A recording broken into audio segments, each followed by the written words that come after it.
بسم اللہ الرحمن الرحیم۔ سجدے کی حالت میں دعا مانگنے کا کیا حکم ہے؟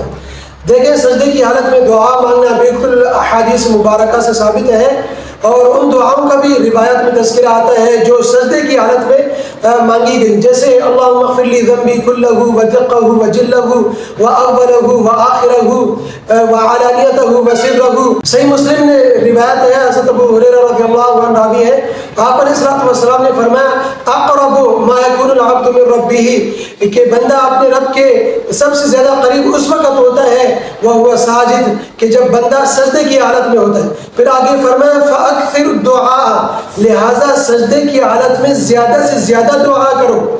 اسی مسلم شریف میں ایک اور روایت میں اس طرح کے الفاظ ہے وَأَمَّا السُّجُودُ فَاجْتَهِدُوا فِي الدُّعَاء، سجدے میں زیادہ سے زیادہ دعا کی کوشش کرو۔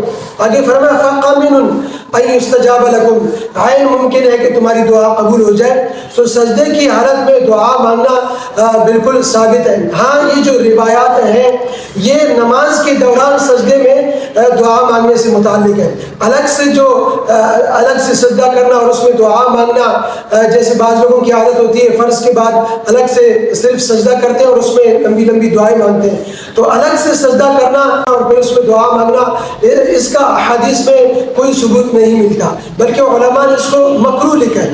تو جو طریقہ سنت طریقہ دعا مانگنے کا ہے وہ اختیار کیا جائے، جو طریقہ ثابت ہی نہیں ہے اس کو کیوں اختیار کیا جاتا ہے اور اس میں کیوں اس کی ایک عادت بنائی جاتی ہے؟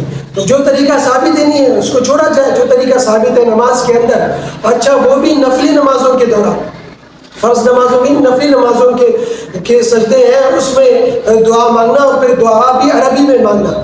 فرض نمازوں میں افضل یہی ہے، فرض نمازوں کے سجدوں میں کہ صرف تسبیحات پڑھی جائیں، باقی نفل نمازوں کے سجدوں میں دعائیں مانگی جا سکتی ہیں، اور وہ بھی عربی میں، کسی اور زبان میں دعا مانگنا جائز نہیں ہے۔ اور عربی میں بھی وہ دعائیں جو کلام الناس کے مشابہ نہ ہو، قرآن و احادیث سے وہ دعائیں ثابت ہو، تو وہ دعائیں سجدے میں مانگی جائیں۔